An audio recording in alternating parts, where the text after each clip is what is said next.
श्री दुर्गा देव्ये नमः। आप सभी का हमारे YouTube चैनल पर हार्दिक स्वागत है। आज महाअष्टमी है। आज के दिन साधक अपने घर में माता रानी के स्वरूप कन्या पूजन करते हैं और उनका आशीर्वाद लेते हैं। तो आइए आज सुनते हैं माता महागौरी की पौराणिक कथा। एक बार की बात है, मंदराचल पर्वत ने शिव जी को प्रसन्न करने के लिए कठोर तपस्या की। प्रसन्न होकर भगवान शिव ने देवी पार्वती सहित वहां निवास किया। उस समय मंदराचल पर्वत अनेक मणियों से चमकता हुआ अनेक गुफाओं से शोभायमान हो रहा था।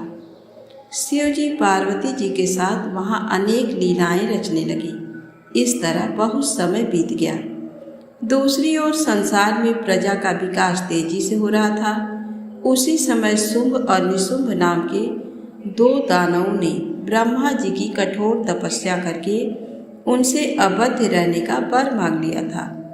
ब्रह्मा जी ने वर देते हुए कहा कि यदि तुम जगदम्बा के अंश से उत्पन्न कन्या को पाने की अभिलाषा करोगे तो निश्चय ही तुम्हारा विनाश हो जाएगा। तब उन्हें वर देकर ब्रह्मा जी अंतर्धान हो गए। वरदान पाकर शुंभ निशुंभ बलवान होने के साथ साथ अभिमानी भी हो गए थे। उन्होंने देवताओं पर आक्रमण करके देवताओं को हरा दिया और इंद्र के स्वर्ग आसन पर अपना कब्जा कर लिया। दोनों ने धर्म का नाश करना शुरू कर दिया। पूरा संसार उनके अत्याचारों से दुखी हो रहा था। सभी देवता दुखी होकर भगवान शिव की शरण में गए। तब शिव जी ने उन्हें आश्वासन देकर भेज दिया। इस कार्य को करने के लिए देवी पार्वती को क्रोधित करना आवश्यक था। इसलिए शिव जी ने स्त्रियों की बुराई करनी शुरू कर दी। तब क्रोधित होकर देवी बोली, हे स्वामी, आपको मेरा सांवला रंग नहीं सुहाता है, इसलिए आप ऐसी बातें कर रहे हैं। अब मैं जा रही हूँ और ब्रह्मा जी की तपस्या करूँगी। ये कहकर क्रोधित देवी पार्वती वहाँ से चली गई। फिर वे अपने माता पिता से मिलने के लिए हिमालय पहुंची और उनका आशीर्वाद लेकर तपस्या करने के लिए चली गईं। परम दिव्य और मनोरम स्थान देखकर वे तपस्या में बैठ गईं। वे प्रतिदिन स्नान करके धूप दीप आदि से पूजन करती और मन में ब्रह्मा जी का स्मरण करते हुए उनकी आराधना करनी आरंभ करती। एक दिन भगवती तपस्या में लीन थी। उसी समय एक उग्र सिंह वहां आ गया, परंतु देवी के तेज के प्रभाव से वह आगे न बढ़ सका। वह दिन रात मूर्ति बनकर वहीं देवी के सामने खड़ा रहा। उसे देखकर देवी ने सोचा कि ये सिंह हिंसक जानवरों से मेरी रक्षा करने के लिए यहाँ खड़ा है। देवी की कृपा दृष्टि से वह सिंह पापों से मुक्त हो गया और देवी की सेवा में लग गया। दूसरी ओर सभी देवता दैत्यों द्वारा किए जा रहे उपद्रवों से बहुत दुखी थे। बहुत दुखी होकर वे सभी ब्रह्मा जी की शरण में गए और उन्हें अपना दुखड़ा सुनाया। देवताओं को सहायता का आश्वासन देकर ब्रह्मा जी देवी के समक्ष पहुँचे। देवी कठोर तपस्या में लीन थी। ब्रह्मा जी को इस प्रकार सामने पाकर देवी ने प्रणाम किया। तब ब्रह्मा जी बोले, हे भगवती, आप तो सबका कल्याण करने वाली तथा सभी तपस्याओं का फल देने वाली हैं। फिर आप इस तरह कठोर तपस्या क्यों कर रही हैं?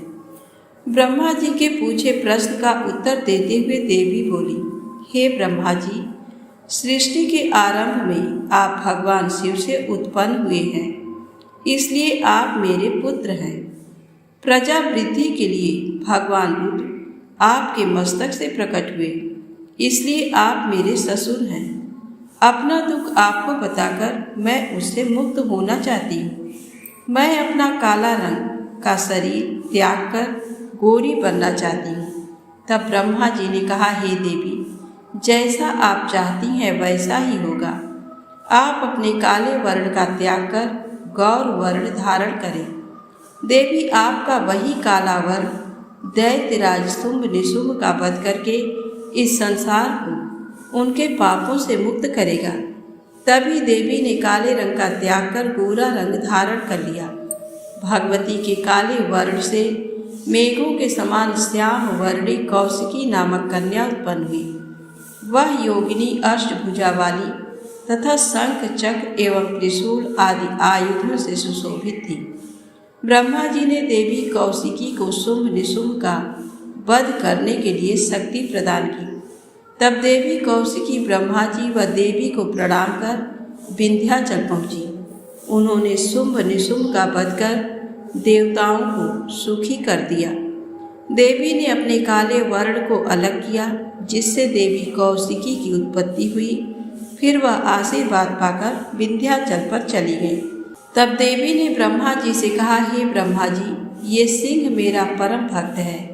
इसने मेरी अन्य हिंसक जीवों से रक्षा की है, इसलिए इसे मैं अपने साथ ले जाना चाहती हूँ। कृपा कर मुझे आज्ञा प्रदान करें। देवी की बात सुनकर ब्रह्मा जी बोले, देवी, मुझे तो ये कोई कपटी दैत्य लगता है, जो सबको धोखा देने के लिए रूप बदल कर आया है, इसलिए आप इसे यहीं छोड़ दीजिए। ब्रह्मा जी के वचन सुनकर देवी गौरी बोली, हे ब्रह्मा जी, ये सिंह मेरी शरण में आया है और मेरी सेवा में दिन रात लगा रहता है, इसलिए मैं ऐसे नहीं छोड़ सकती। ब्रह्मा जी बोले, देवी, यदि ये आपका परम भक्त है तो ये अवश्य ही निष्पाप होगा। आप जैसा उचित समझे करें। ये कहकर ब्रह्मा जी अंतर्धान हो गए और देवी अपने सिंह पर सवार होकर भगवान शिव के पास वापस लौट आई। देवी ने वहां पहुंचकर भगवान शिव के चरणों की वंदना की। उन्हें इस प्रकार सामने पाकर शिव जी बहुत प्रसन्न हुए और उन्होंने देवी को हृदय से लगा लिया। तब शिव जी बोले, हे प्राणेश्वरी, आपका और मेरा प्रेम साधारण नहीं है। हमें एक दूसरे से विद्वेष नहीं रखना चाहिए, क्योंकि हम ही जगत के कारण और आधार हैं। हमें कभी भी अलग नहीं होना चाहिए। देवी, मुझे आपका रूप बहुत प्रिय है। आपके काले या गौर वर्ण से कुछ नहीं होता, क्योंकि मैं आपसे आत्मिक प्रेम करता हूँ। अपने स्वामी भगवान शिव के ये वचन सुनकर देवी बोली, हे देवाधिदेव, आपकी कृपा से मैंने अपने श्याम वर्ण से देवी कौशिकी को उत्पन्न किया, जिसने अपने बल और पराक्रम से शुंभ और निशुंभ नामक महादैत्यों का संहार किया है। उसकी आराधना से मनुष्यों को तुरंत फल की प्राप्ति होगी तथा देवता भी उसकी पूजा किया करेंगे। भगवान, मेरी तपस्या में सिंह ने मेरी रक्षा की, जिसे मैं साथ लाई हूँ और उसे अपना द्वारपाल बनाना चाहती हूँ। देवी भगवती की प्रार्थना सुनकर भगवान शिव ने सिंह को द्वारपाल नियुक्त कर दिया। देवी ने सुंदर वस्त्र आभूषणों से श्रृंगार करके अपने स्वामी के समीप आसन ग्रहण किया। वे भगवान शिव के साथ ऐसे सुशोभित हो रही थी मानो आभा चंद्र के सौंदर्य को निखार रही हो और संध्या ने सूर्य का आलिंगन कर लिया हो। प्रेम से बोले, गौरी माता की जय हो, शंकर भगवान की जय हो। अब आइए सुने नवरात्रि व्रत में सुनी जाने वाली मनोकामना पूर्ण करने वाली माता रानी की ये पावन कथा। तो प्रेम से बोलें, अम्बे मात की जय हो। एक राजा था। वह माँ भगवती का बहुत बड़ा पुजारी था। वह रात दिन माँ दुर्गा की पूजा किया करते थे। माँ ने भी उन्हें राजपाट, धन दौलत, ऐशो आराम के सभी साधन दिए थे। कमी थी तो सिर्फ ये कि उनके घर में कोई संतान नहीं थी। ये गम उन्हें दिन रात सताता था। वो माँ से यही प्रार्थना करते थे कि माँ उन्हें एक संतान दे ताकि उनका वंश चलता रहे। माँ ने उसकी पुकार सुन ली। एक दिन माँ ने आकर राजा को स्वप्न में दर्शन दिए और कहा कि वे उसकी भक्ति से बहुत प्रसन्न हैं। उन्होंने राजा को 2 पुत्रियां प्राप्त होने का वरदान दिया। कुछ समय के बाद राजा के घर में एक कन्या ने जन्म लिया। राजा ने अपने राज दरबारियों को बुलाया, पंडितों और ज्योतिषों को बुलाया और बच्ची की जन्म कुंडली तैयार करने का हुक्म दिया। पंडितों और ज्योतिषियों ने उस बच्ची की जन्म कुंडली तैयार की और कहा, हे राजन, ये कन्या तो साक्षात देवी है। ये कन्या जहाँ भी कदम रखेगी वहाँ खुशियाँ ही खुशियाँ होंगी। ये कन्या भी भगवती की पुजारिन होगी। उस कन्या का नाम तारा रखा गया। थोड़े समय बाद राजा के घर वरदान के अनुसार एक और कन्या ने जन्म लिया। मंगलवार का दिन था। पंडितों और ज्योतिषियों ने जब जन्म कुंडली तैयार की तो उदास हो गए। राजा ने उदासी का कारण पूछा तो वे कहने लगे, महाराज, ये कन्या आपके लिए शुभ नहीं है। राजा ने उदास होकर ज्योतिषियों से पूछा कि मैंने ऐसे कौन से बुरे कर्म किए हैं जो कि इस कन्या ने मेरे घर में जन्म लिया है। उस समय ज्योतिषियों ने अपनी ज्योतिष लगाकर बताया। कहने लगे कि ये दोनों कन्याएं जिन्होंने आपके घर में जन्म लिया है, पिछले जन्म में राजा इंद्र की अप्सराएं थीं। इन्होंने सोचा कि हम भी मृत्यु लोक में भ्रमण करें तथा देखें कि मृत्यु लोक पर लोग किस तरह रहते हैं। दोनों ने मृत्यु लोक पर एकादशी का व्रत रखा। बड़ी बहन का नाम तारा था, छोटी बहन का नाम रुकमन। बड़ी बहन तारा ने अपनी छोटी बहन से कहा कि रुकमन, आज एकादशी का व्रत है, हम लोगों ने आज भोजन नहीं खाना है, तू बाजार जाकर फल ले आ। रुकमन बाजार फल लेने के लिए चली गई। वहां उसने मछली के पकौड़े बनते देखे। उसने अपने पैसों के तो पकौड़े खा लिए तथा तारा के लिए फल लेकर वापस आ गई। फल उसने तारा को दे दिए। तारा ने पूछा कि तू अपने लिए फल क्यों नहीं लाई? तो रुकमन ने बताया कि उसने मछली के पकौड़े खा लिए हैं। उसी वक्त तारा ने साप दिया, जा नीच, तूने एकादशी के दिन मांस खाया है, नीचों का कर्म किया है। जा, मैं तुझे साप देती हूँ, तू नीचों की योनि पाए। छिपकली बनकर सारी उम्र मांस ही कीड़े मकोड़े खाती रहे। उसी शहर में एक ऋषि गुरु गोरख अपने शिष्यों के साथ रहते थे। उनके शिष्यों में एक चेला तेज स्वभाव का तथा घमंडी था। एक दिन वो घमंडी शिष्य पानी का कमंडल भरकर खुले स्थान में एकांत में जाकर तपस्या पर बैठ गया। वो अपनी तपस्या में लीन था। उसी समय उधर से एक प्यासी कपिला गाय आ गई। उस ऋषि के पास पड़े कमंडल में पानी पीने के लिए उसने मुंह डाला और सारा पानी पी गई। जब कपिला गाय ने मुंह बाहर निकाला तो खाली कमंडल की आवाज़ सुनकर उस ऋषि की समाधि टूटी। उसने देखा कि गाय ने सारा पानी पी लिया था। ऋषि ने गुस्से में उस कपिला गाय को बहुत बुरी तरह चिमटे से मारा। वह गाय लूहूलुहान हो गई। ये खबर गुरु गोरख को मिली। उन्होंने जब कपिला गाय की हालत देखी तो उस ऋषि को बहुत बुरा भला कहा और उसी वक्त आश्रम से निकाल दिया। गुरु गोरख ने गाय माता पर किए गए पाप से छुटकारा पाने के लिए कुछ समय बाद एक यज्ञ रचाया।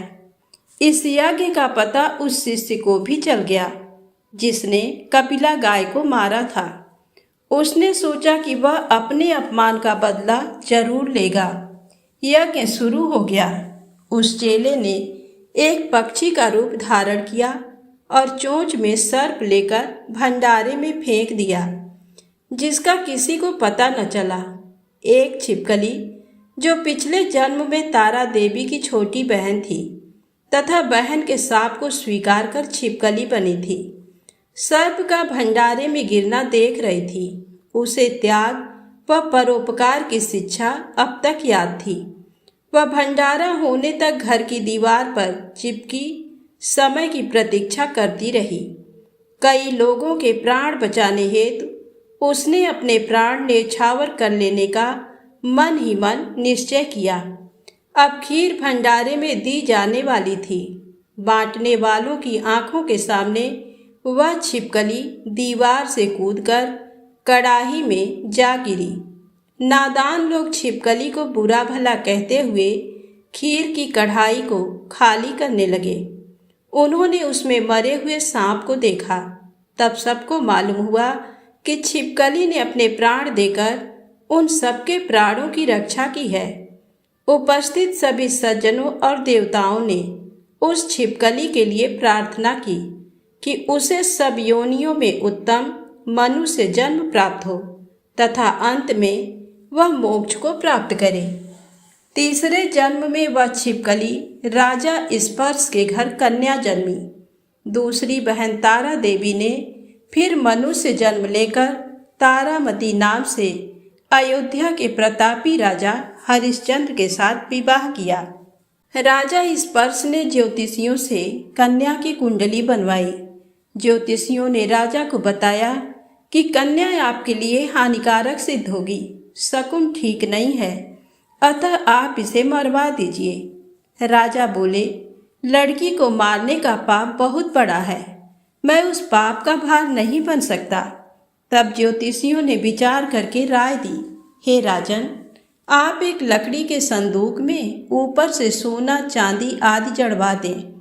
फिर उस संदूक के भीतर लड़की को बंद करके नदी में प्रवाहित कर दीजिए।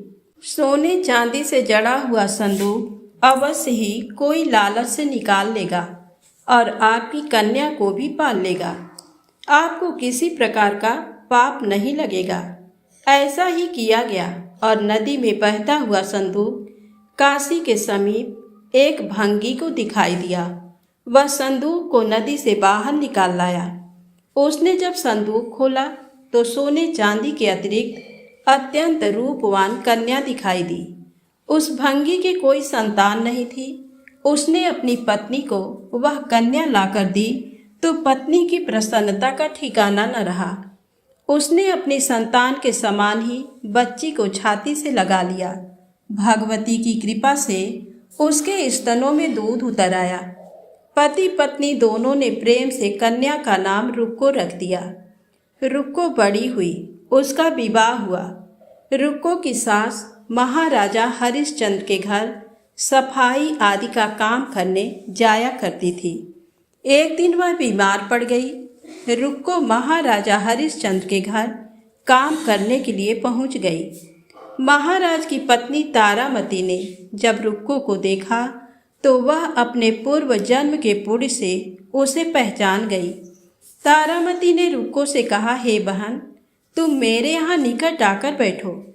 महारानी की बात सुनकर रुक्को बोली, रानी जी, मैं नीच जात की भंगिन हूँ, भला मैं आपके पास कैसे बैठ सकती हूँ।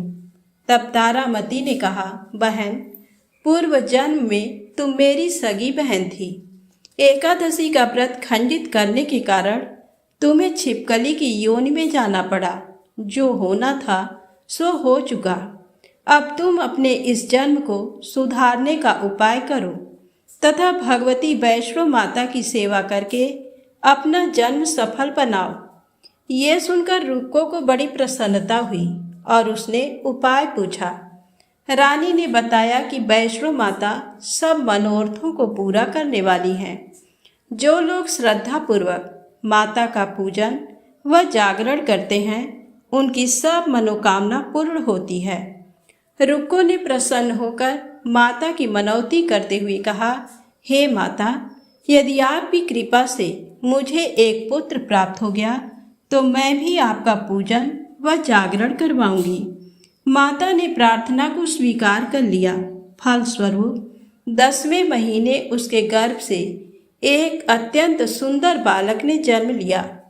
परंतु दुर्भाग्यवश रुक्को को माता का पूजन जागरण कराने का ध्यान न रहा। जब वह बालक 5 वर्ष का हुआ तो एक दिन उसे माता चेचक निकल आई। रुक्को दुखी होकर अपने पूर्व जन्म की बहन तारामती के पास आई और बच्चे की बीमारी का सब वृत्तांत कह सुनाया। तब तारामती ने कहा, तू जरा ध्यान करके देख कि तुझसे माता के पूजन में कोई भूल तो नहीं हुई। इस पर रुक्को को 6 वर्ष पहले की बात याद आ गई।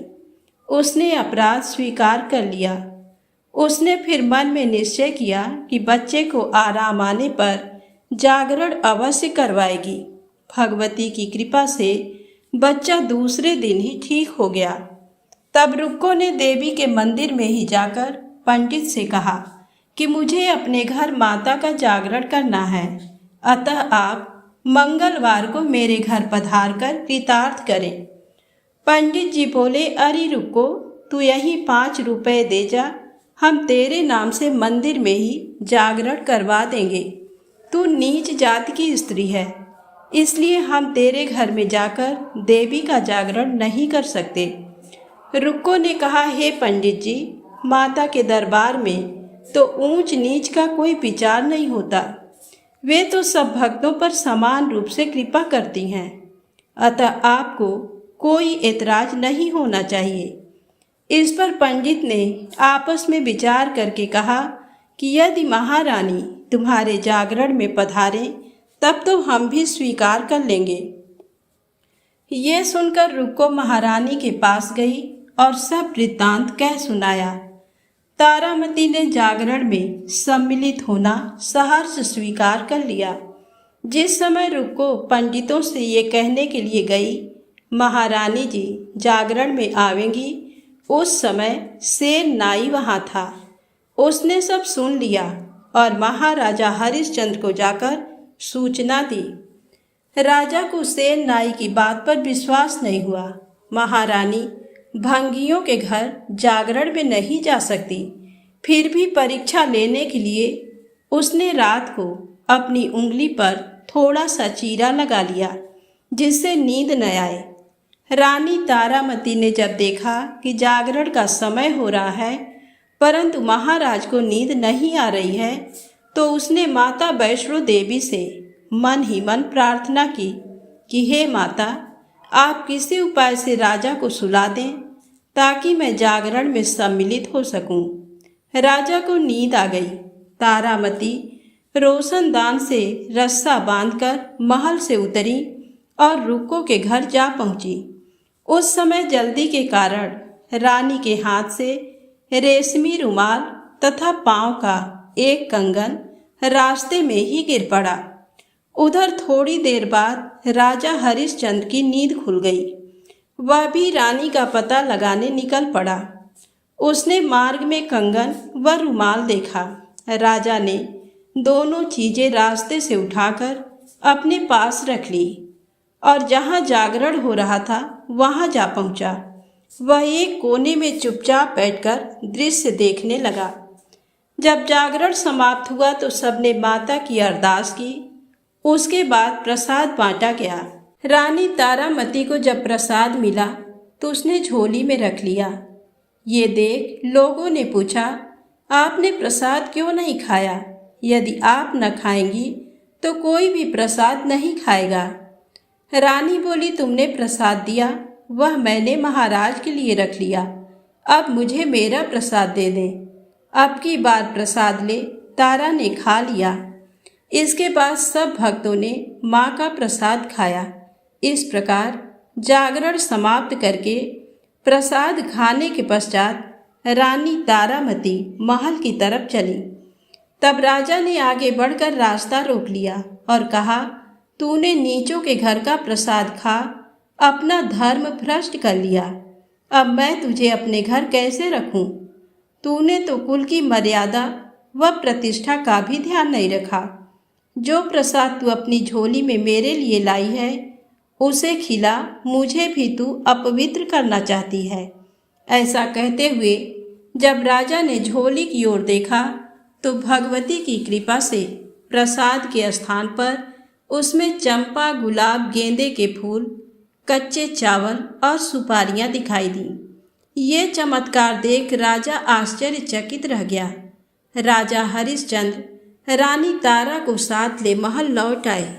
वहीं रानी ने ज्वाला मैया की शक्ति से बिना माचिस या चकमक पत्थर की सहायता के राजा को अग्नि प्रज्वलित करके दिखाई, जिसे देखकर राजा का आश्चर्य और बढ़ गया।